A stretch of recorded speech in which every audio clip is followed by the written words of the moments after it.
안녕하세요. 저는 국어 능력 키우기 수업을 맡게 된 이은정입니다. 자, 오늘부터 우리 국어 능력을 키우는 수업을 하게 될 건데요. 사실은 국어는 우리 한국 사람들이잖아요. 여태까지 잘 써왔고 초등학교, 중학교, 고등학교 이어오면서 계속 국어를 공부해 왔죠. 그래서 이번 수업 시간에는 우리가 여태까지 배워왔던 그 국어에 대해서 정리를 해본다.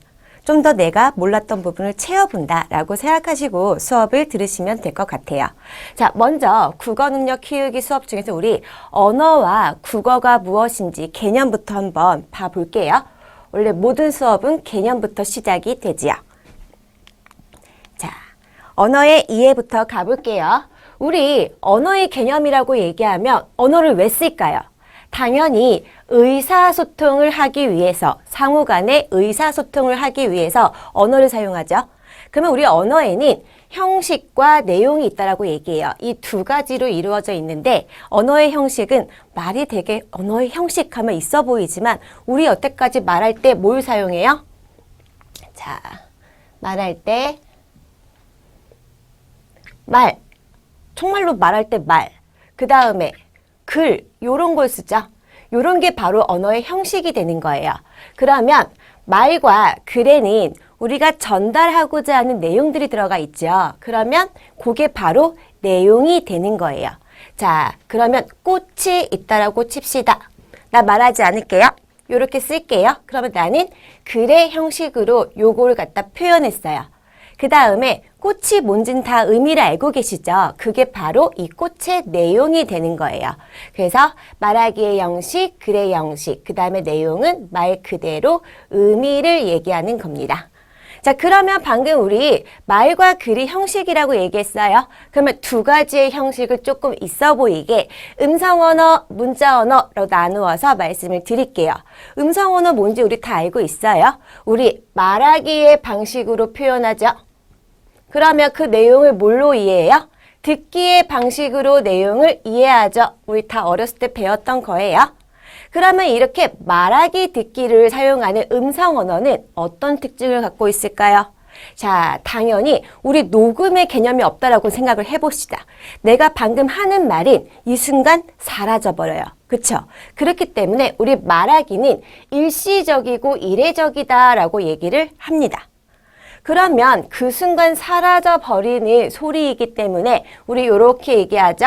그 순간에 그 공간에 없던 사람은 그 말을 들을 수가 없어요. 그래서 시간적으로 공간적으로 제약을 받을 수밖에 없는 거죠. 그러면 이렇게 보면은 음성 언어가 조금 모질란 것 같잖아요. 그쵸? 꼭 그렇지만은 않죠. 왜? 우리가 음성 언어는 대면한 상태에서 말을 해야 하잖아요. 그쵸? 이게 제약을 받을 수 있지만 좋은 거는 내 이야기를 듣는 사람의 표정을 계속 볼 수 있어요. 반응을 계속 확인할 수 있는 거죠. 그래서 반언어적 표현과 비언어적 표현을 활용해서 좀 더 잘 전달할 수 있거든요. 그러면 반언어적 표현이란 건 뭐냐? 자, 말을 할 때 내가 강조하고 싶은 게 있어. 이거 중요해요. 이런 식으로. 강약이나 어조 같은 경우는 음성 언어에 수반되어 있죠. 요런 것도 활용할 수 있고요. 그 다음에 비언어적 표현. 자, 요거는 여러분들한테 내가 주의를 환기시키고 싶어. 그러면 요것 좀 보세요. 이런 식으로 몸짓, 손짓, 표정 이런 것도 활용할 수 있죠. 그래서 대면하고 있는 상태에서 말하기 때문에 음성은 아무래도 제약을 받을 수 있지만 대면한 상태에서 말하기 때문에 상대방의 반응을 보면서 반언어적 표현과 비언어적 표현을 활용할 수 있다는 거. 자, 그러면 우리 여기 다 초등학교 때 배웠던 거예요. 그쵸? 근데 여러분들 이제 나이가 있잖아요. 우리 요런 거 뭘 의미하는지 알고 있읍시다. 용어를 많이 알면 있어 보입니다. 똑똑해 보여요. 자, 그 다음 문자 언어라고 얘기를 해볼게요. 문자 언어. 말하기로 표현했다라고 얘기했죠? 그러면 문자 언어는 뭘로 표현할까요? 당연히 글쓰기. 자, 여기서 우리가 글은 생략할게요. 쓰기의 방법으로 표현하겠죠? 그러면 어떻게 이해해요? 읽기. 읽기의 방법으로 이해를 하겠죠. 그러면 요건 되게 좋은 게 있어요. 쓰기를 했다는 거는 어떤 종이 같은 데에다가 무언가를 남겼다는 거죠. 그래서 영원히 남길 수도 있고요. 내가 했던 그 말들, 그 글들을 보존할 수가 있어요. 그쵸? 그렇기 때문에 아무래도 말하기보다는 훨씬 더 시간이나 공간의 제약을 받지 않겠죠. 그래서 내가 지금 내 앞에 있지 않아도 나중에 올 사람을 위해서 아니면 다른 지역에 있는 사람을 위해서 남길 수 있다는 거. 그 다음 이렇게 쓰기의 방법을 쓰면은 당연히 반언어적 표현이나 비언어적 표현은 물론 이제 이모티콘도 있지만 그런 게 없다라고 쳤을 때 우리가 상대방의 반응을 확인할 수가 없어요. 그쵸? 대신 좋은 게 있어요. 쓰기는 우리가 글을 계획할 수 있어요. 개요도 짜보고 글도 써보고 그 다음에 수정도 가능해요. 그렇기 때문에 좀 더 긴 내용, 좀 더 어려운 내용을 논리적으로 그 다음 체계적으로 표현할 수 있는 장점이 있겠죠. 그래서 여러분들 음성 언어랑 문자 언어 모르는 사람들 아무도 없을 거예요. 그쵸? 근데 각각의 언어들이 가지고 있는 장점과 단점을 잘 생각해 보세요. 그래서 우리가 필요한 순간에 알맞는 언어를 선택해서 사용하면 되겠죠. 자, 그럼 넘어가 볼게요. 자, 넘어가서. 자, 그러면 우리 음성 언어 말고 아무래도 조금 어려운 내용은 문자랑 관련된 거니까 문자로 한번 공부를 더 해볼게요. 자, 문자의 분류라고 얘기를 했어요. 요것도 우리 어렸을 때 다 배웠던 거예요. 그쵸? 그래서 문자의 종류에 뭐가 있을까? 크게 두 가지로 한번 나눠봤어요. 표의 문자, 표음 문자 다 들어봤죠? 표의 문자라고 얘기하는 거는 말 그대로 표시합니다. 무엇을? 의미를. 그래서 의미를 표시하는 문자를 표의 문자라고 얘기를 하고요. 그러면 표음은 뭐겠어? 소리 음이겠죠. 그래서 소리를 표시하는 문자를 표음 문자라고 얘기를 합니다. 우리 그러면 다 아는 얘기 해볼까요? 우리의 한글. 한글은 소리를 표기하죠. 그렇기 때문에 매우 과학적인 글자라고 얘기를 해요. 그래서 표음 문자 같은 경우는 자, 대표적인 예가 뭐가 있을까요? 하면은 우리의 자랑스러운 한글이요. 이렇게 생각하시면 돼요. 그러면 표의 문자의 대표적인 게 뭐가 있을까요? 우리가 이거를 다 종류별로 알고 있을 필요는 없어요. 대표적인 거 한 개씩만 알고 있으면 돼요. 자, 그러면 표의 문자의 대표는 당연히 한자 이렇게 생각하시면 되겠죠. 그래서 표의 문자와 표음 문자가 어떤 특성을 가지고 있는지 보여드리려고 제가 예문을 조금 준비를 했어요. 자, 그러면 표음 문자의 대표인 한글로 보여드릴게요. 우리 불이 났어요 할 때 불. 우리는 불이 났어요 할 때 불 이렇게 써요. 제 종교는 불교예요 할 때 불도 이렇게 써요. 그 일은 불가능합니다 라고 얘기할 때 불도 이렇게 써요. 다 다른 의미를 가지고 있지만 우리는 소리만 표기하면 돼요. 그렇기 때문에 소리, 불을 표기하기 위해서 뜻과 상관없이 비읍, 우, 리을 요 세 개의 기호만 사용하면 되거든요. 근데 의미를 표시하는 한자의 경우에는 각각 그 의미에 맞추어서 다른 글자를 사용해야 되겠죠. 불이 났어요 라고 할 때 이 불은 한자로 바꾸면 이렇게 써야 돼요. 저 불교예요 할 때 불자는 이렇게 써야 돼요. 불가능합니다 할 때 불자는 이렇게 써야 돼요. 그쵸? 다 아는 얘기야. 그쵸? 그렇기 때문에 각각 의미가 달라질 때마다 각각의 다른 글자를 사용해야 돼요. 이렇게 보면은 한자는 너무 불편한데? 우리는 요거 한 번만 쓰면 되는데 얘네들은 매번 이거를 외워야 되는데? 이렇게 생각할 수 있죠. 이렇게 단점만 있진 않아요.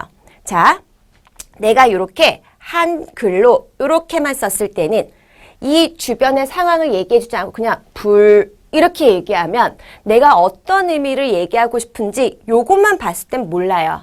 그쵸? 하지만 한자는 표기만 해주어도 내가 말하고자 하는 불이 어떤 의미를 담고 있는지 알 수가 있어요. 그쵸? 그렇기 때문에 우리는 표음 문자를 사용해서 좀 더 간편하게 글자를 표기할 수 있는 장점을 가지고 있는 표음 문자를 쓰죠. 하지만 한자 같은 경우는 많은 글자를 외워야 하기는 하지만 좀 더 정확하게 내가 말하고자 하는 내용을 정확하게 담을 수 있다는 거. 그래서 사실 우리나라 글에는 한자가 엄청나게 많이 들어와 있죠. 그쵸? 그래서 우리 선조들부터 지금까지 마찬가지지만 이걸 굉장히 잘 활용하고 있어요. 만약에 이렇게 표음 문자로만 표기를 했다면 가끔씩 오해가 생길 수도 있잖아요. 그쵸? 그래서 절대로 오해가 생기지 않아야 하는 법정 같은 경우는 한자어 같은 걸 활용해서 좀 더 정확히 표기하기도 해요.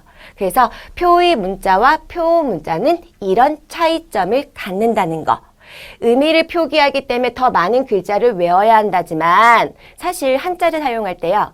실용적인 거, 일상적인 생활 속에서 우리가 정확히 한 5,000자 정도는 외워줘야지 일상적인 용어를 다 표기할 수 있다라고 얘기를 하거든요. 굉장히 힘들죠. 하지만 5,000자만 알고 있으면 거의 정확한 뜻, 오해 없이 거의 모든 정확한 뜻을 표기할 수 있는 또 장점이 있어요. 표음 문자는 아쉽게도 그런 정확한 뜻을 표기할 때는 살짝 오해가 생길 수도 있어. 얘보단 조금 못해. 하지만 우리 솔직히 얘기하면 24자예요 라고 얘기하지만 된소리, 이중모음 다 합치면은 40글자죠. 요 40자의 음운으로 모든 소리를 표기할 수 있는 또 장점이 있죠. 이렇게 표의 문자와 표음 문자의 차이를 보았고요. 넘어가서 언어의 특성으로 가보겠습니다.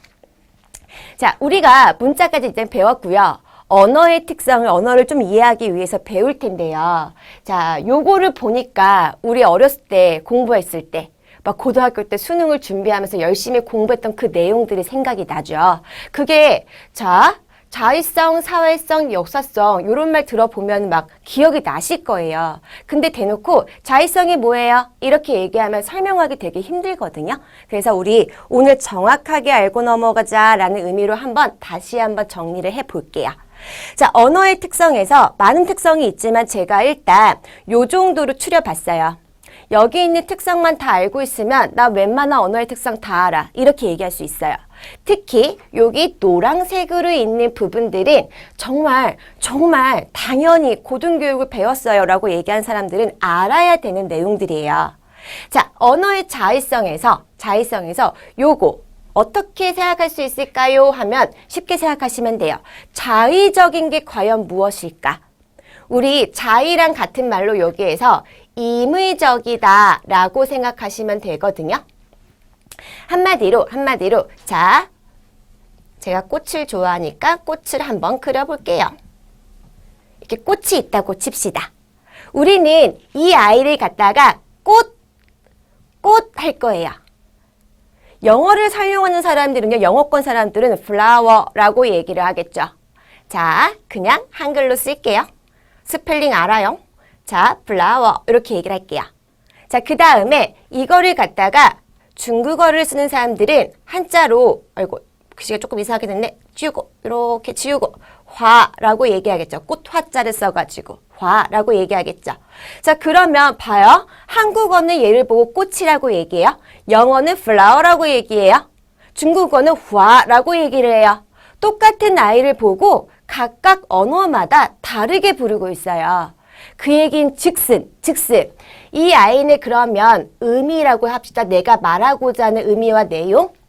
그 다음에 이 아이들은 내가 저 아이를 표현하기 위한 형식이라고 칩시다.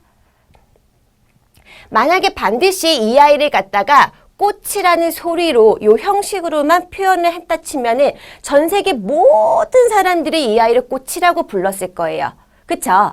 하지만 전 세계 모든 사람들이 똑같은 소리로 이 아이를 부르지 않아요. 그 얘기는 자, 언어에서 의미와 형식의 관계를 보자 이거예요. 이 의미와 언어의 형식의 관계를 봤을 때 이 두 아이는 필연적인 관계가 없다 이거예요. 자, 언어에서 필연적 관계 요런 말 나오면 이거 언어의 특성 중 자의성을 설명하기 위한 부분이거든요. 어떤 거? 언어의 형식과 내용 사이에서는 그 둘 사이에 반드시 필연적인 관계를 가지고 있지 않아 요거예요. 만약에 반드시 필연적인 관계가 있었어라고 얘기한다면 나 계속 중복적인 표현 쓰고 있지요. 필연적인 관계가 있었어라고 친다면 전 세계 모든 사람들이 꽃이라고 불렀을 거라고. 그쵸? 그래서 임의적이란 말 내가 아까 잠깐 얘기했었죠. 자의적이다, 임의적이다 이거는 제멋대로다 그 뜻이에요. 한마디로 우리는 이 아이를 갖다가 꽃이라고 부르자. 나 그냥 그렇게 부르고 싶어 라고 정한 거예요. 영어권 사람들은 우리 그냥 플라워라고 부르자. 자기들 마음대로 이 아이의 이름을 정해버리고 그렇게 불러버리는 거야. 이렇게 자기 멋대로 정할 때 우리가 임의적으로 소리를 정했어. 임의적으로 그 의미를 표현하는 소리를 정했어. 라고 얘기하는 거예요. 자, 그러면 얘랑 연결시켜서 사회성을 같이 볼게요. 언어의 사회성이다 라고 얘기하는 거는 자의성이랑 같이 연결시켜 보세요. 나는 이 아이를 갖다가 꽃이라고 부르기로 마음 먹었어요. 내 마음대로 그렇게 정했어요. 그게 바로 자의성이라고 얘기했죠. 근데 내가 이걸 나 혼자만 이렇게 정했으면 다른 사람들은 이 말을 갖다가 모를 거예요. 자, 모든 사람들이 이 아이를 꽃이라고 부르는데 그만 내 맘대로 바꿔볼게요. 나 이 아이를 똥이라고 부를 거야. 이렇게 정했어요. 난 똥이라고 불러야지. 내가 남자친구를 만나서 자기야 나 똥 한 송이만 사주면 안 돼? 이렇게 얘기하면 아마 그 남자친구는 나를 미쳤다고 생각할 거예요. 그쵸? 이유는 뭐겠어요? 이 아이는 꽃이야. 근데 그 남자친구가 생각하는 똥은 이걸 거 아니에요. 그쵸? 나 혼자 이 아이를 똥이라고 부르기로 했다고 해서 나 똥 한 송이만 사주면 안 돼? 그러면 남자친구가 정말 똥을 줄 줄 몰라요. 그쵸? 한마디로 임의적으로 정한 말은 개인 혼자 정하면 안 돼요. 나 혼자 정하면 안 되고 사회적으로 약속이 필요한 거예요. 그러면 어떤 사회냐? 같은 말을 사용하는 사람들. 우리 요걸 있어 보이게 언중이라고 얘기해요. 언중, 같은 언어를 사용하는 대중 해서 언중. 언중들 사이에서 사회적으로, 암묵적으로 약속을 해야 돼요. 그래서 내 맘대로 이 아이를 갖다 똥이라고 바꿀 수 없다는 거. 약속을 지켜야 한다는 거. 이게 바로 언어의 사회성이에요. 언어의 사회성. 그러면 언어의 역사성, 요거는 뭐냐면, 자, 요걸 잘 생각해 보세요. 언어의 역사성을 생각해 보면 요 말이 꼭 기억이 나야 돼요. 시간이 흐르면서 요 말이 되게 중요해요. 자, 생각해 봅시다. 우리 너무 옛날까지 가지도 맙시다. 조선 정도로 가봅시다. 자, 조선 사회가 있어요. 조선 사회에서도 언어를 사용하는 대중들이 있었을 거예요. 언중들이 있었겠죠. 그 다음에 지금은 2020년이에요. 그쵸? 지금도 언어를 사용하고 있는 대중들이 있어요. 자, 근데 문제는 요거예요. 조선시대의 언중들이 지금까지 쭉 살아있냐? 아니잖아. 죽었잖아요. 그쵸? 그래서 자꾸 언중들의 그 구성원들이 바뀐다는 게 이게 문제가 있는 거예요. 한마디로 시간이 흐르면 그 언어를 사용하고 있는 구성원들, 언중들이 바뀔 수밖에 없기 때문에 요 약속의 내용이 조금씩 바뀌는 거예요. 변화를 보이거든요. 그래서 시간이 흐르면서 언어에 뭐가 생긴다? 변화가 생긴다. 요거거든요.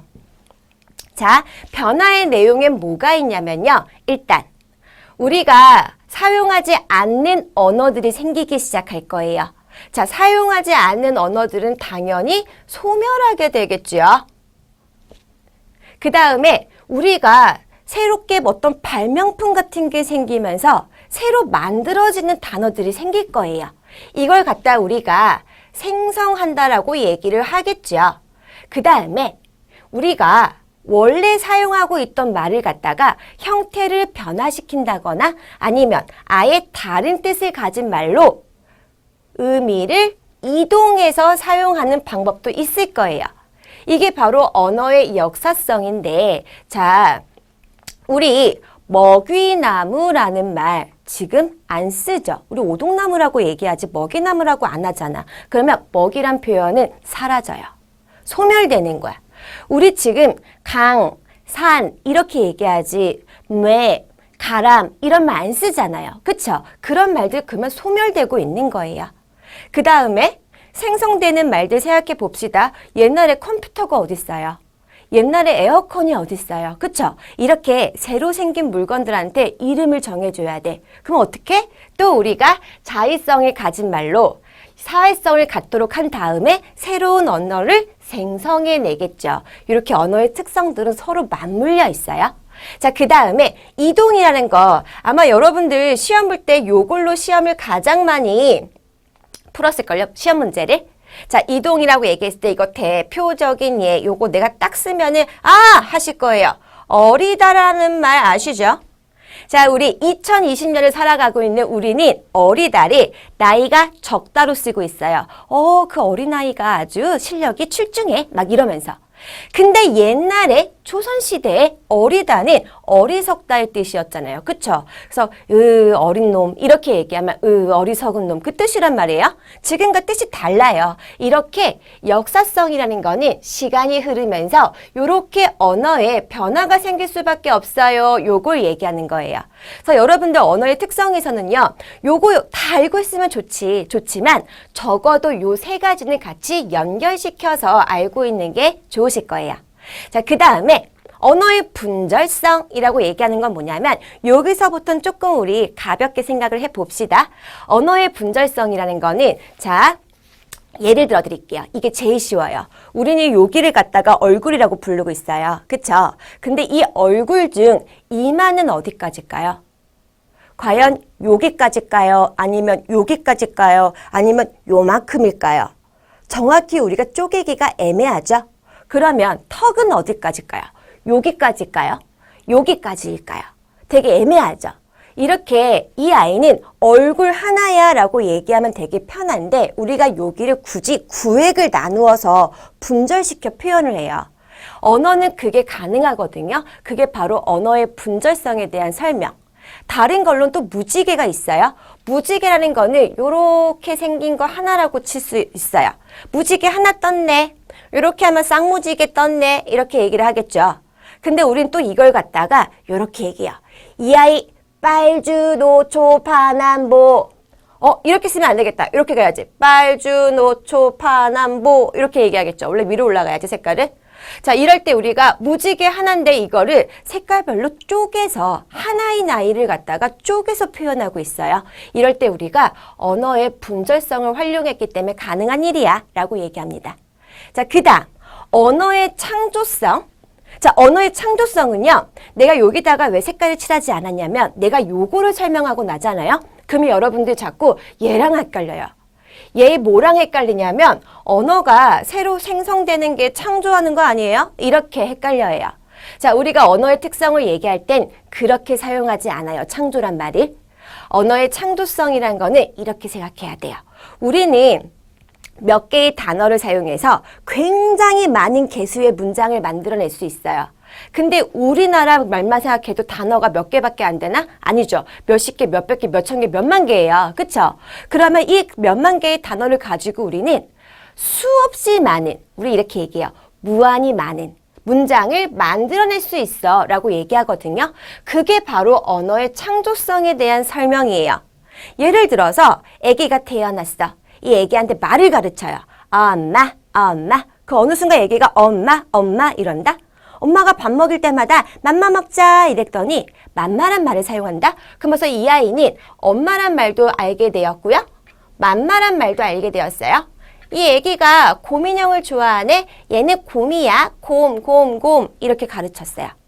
세 가지의 단어를 가르쳤더니 이 아이가 말을 이렇게 해요. 엄마, 곰. 엄마, 곰. 엄마, 나 배고프니까 맘마야니까 엄마, 맘마. 엄마, 곰 맘마 주란 뜻이지. 그쵸? 이런 식으로 문장들을 세 개의 단어만 가지고도 막 조합시켜 가면서 여러 개의 문장으로 활용시키기 시작해요. 그게 바로 언어의 창조성이다. 수없이 많은 문장을 만들어낼 수 있어요. 이게 바로 언어의 창조성이다 이거예요. 아까 우리 언어의 역사성에서 생성은 뭐였어요? 새로운 개념이 생기면 새로운 개념에 알맞는 언어를 만들어내야 돼요. 이게 언어의 생성이었어요. 근데 언어의 창조는 뭐예요? 원래 있던 기존의 단어를 활용해서 수없이 많은 문장으로 확장시켜요. 이거예요. 약간 느낌이 다르죠. 그거를 구분해서 기억하셔야 돼요. 자, 그러면 언어의 추상성이라고 얘기하면 자, 요거는요 좀 있어 보여요. 이렇게 생각하면 돼요. 고도의 추상화 과정이 필요해요. 자, 요것도 예로 말씀드릴게요. 자, 나는 꽃을 좋아하니까 자, 꽃의 종류 한번 써볼게요. 장미도 있죠. 안개꽃도 있죠. 그 다음에 튤립도 있죠. 또 무궁화도 있죠. 아, 무궁화 먼저 말할 거 있어 보이게. 자, 이렇게 많은 꽃들의 각각의 이름들이 있어요. 우리는 이렇게 많은 꽃들의 단어들을 갖다가 이렇게 얘기한다. 장미, 안개, 튤립, 무궁화는 전부 다 꽃에 속해. 이런 식으로. 그쵸? 미국도 있어요. 일본도 있어요. 중국도 있어요. 한국도 있어요. 아, 한국부터 말할걸. 그 다음에 뭐 이란도 있어요. 우리 이렇게 여러 가지 나라 이름들을 묶어서 이런 걸 묶어서 국가라고 얘기한다. 이런 식으로 하위 개념들을 갖다가 상위 개념으로 만들어내요. 그러면 이 하위 개념들을 갖다가 어떻게? 머릿속에서 이 아이들은 어떤 공통적인 특징을 가지고 있지? 이런 거를 이 과정, 아주 고도의 추상화 과정을 통한 다음에 꽃이라는 상위 개념어를 만들어내는 거예요. 이럴 때 우리가 언어의 추상성이라고 얘기를 합니다. 요게 언어의 특성의 이름이랑 내용을 보면 조금 안 어울리는 것들이 좀 있어요. 그쵸? 그도 알고 있어야 되면 좋죠. 기호성 같은 경우는 뭐냐면 이건 너무 쉬워요. 언어는 우리 기호로 표기하죠. 우리 글자 같은 거 전부 기호예요. 말도 하나의 기호예요. 이렇게 우리가 기호로 표시한다는 거. 규칙성은 그러면 뭘까요? 모든 언어는 규칙을 가지고 있어요. 한마디로 문법을 가지고 있죠. 그쵸? 이게 바로 언어의 규칙성 이런 거예요. 그래서 우리가 언어의 특성에는 이런 것들이 있는데 우리 국어 좀 배웠어요 하는 사람들은 적어도 요 세 가지는 정확히 알고 있으면 좋다는 거. 됐죠? 자, 그럼 넘어가 볼게요. 짜잔! 그럼 언어의 특성을 배웠어요. 그러면 언어의 특성 말고 하나 더 알고 있으시다. 우리 배운 사람들이니까 언어의 기능도 우리 알고 있으면 좋아요. 자, 언어의 기능은 제가 이렇게 한 7가지 정도로 나누어 놨는데요. 요 정도만 알고 있으면 언어의 기능 다 알고 있다라고 생각하시면 돼요. 자, 먼저 언어에서 표현적 기능이다 라고 얘기하는 건 자, 우리 언어 왜 써요? 처음에 우리 언어의 개념을 하면서 뭐라고 얘기했어요? 언어란 상호 간의 의사소통을 위해서 이렇게 얘기했죠. 한마디로 의사소통을 한다는 거는 내 마음을 표현해야 하잖아요. 그쵸? 나 지금 배고파. 이렇게 얘기하면 내 마음을 표현한 거죠. 이렇게 내 마음, 내 생각, 내 정서를 표현하는 걸 갖다가 언어의 표현적 기능이라고 얘기합니다. 자, 그러면 언어는 그렇게 내 마음만 표현하지 않아요. 지령도 내릴 수 있어요. 그 언어의 지령적 기능이란 무엇이냐? 라고 하면 요거는요. 되게 어려운 고급스러운 단어 하나 말씀드릴게요. 언어의 감화적 기능이다 라고도 얘기를 하거든요. 자, 그러면 굉장히 쉬운 단어 알려드릴게요. 언어의 명령적 기능 다 같은 뜻이에요. 자, 이런 아이들을 갖다가 우리가 자세하게 배워보면 어떻게 얘기할 수 있냐?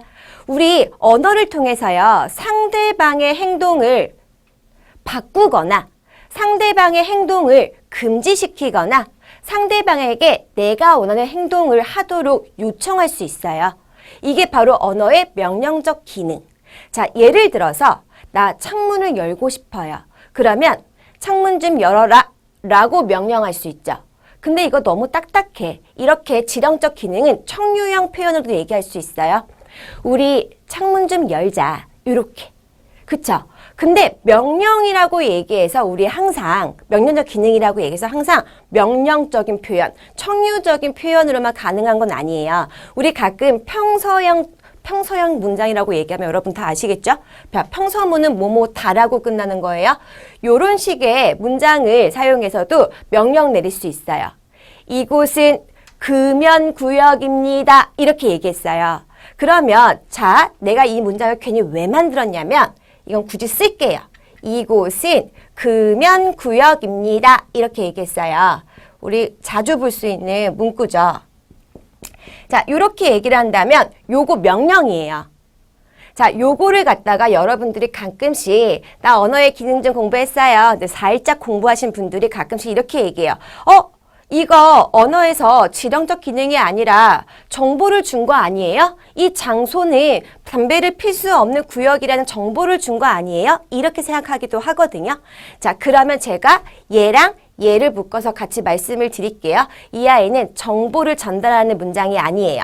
왜냐하면 정보를 전달했다라고 친다면 내가 몰랐던 내용을 그냥 이해만 시키면 돼요. 이곳은 공원이에요. 이곳은 고속도로예요. 이런 식으로 나에게 이해만 요구하는 게 바로 정보 전달의 기능이에요. 자, 근데 문제는 뭐냐면 이 아이는 자, 금연구역입니다 라고 얘기를 했어요. 그 얘기는 뭐냐? 자, 이 지역에서 담배를 피지 마세요 라는 내 행동을 제약해요. 그러면 이 아이는 명령적 기능이 되는 거예요. 됐죠? 자, 그 다음에 친교적 기능 가볼게요. 친교적 기능은 자, 인사해야 돼요. 친하게 지내야 돼. 안녕하세요? 식사하셨어요? 이런 식으로 우리가 친교를 위해서 언어를 사용하는 걸 얘기해요.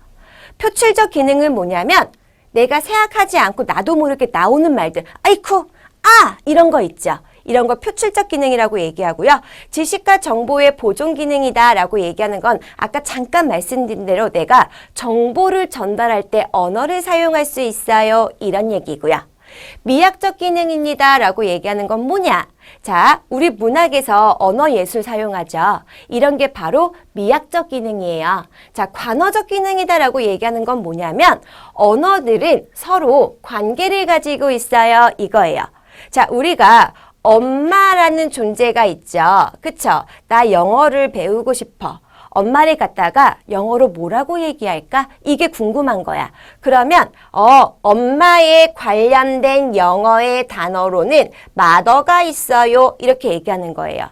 이렇게 우리나라에 엄마란 말이 있지요. 영어에는 mother란 말이 있지요. 이거는 같은 의미를 가지고 있는 말이죠. 이렇게 언어들 사이에 관계를 맺고 있어요 라고 얘기하면 우리가 관어적 기능입니다 라고 얘기를 하는 거예요.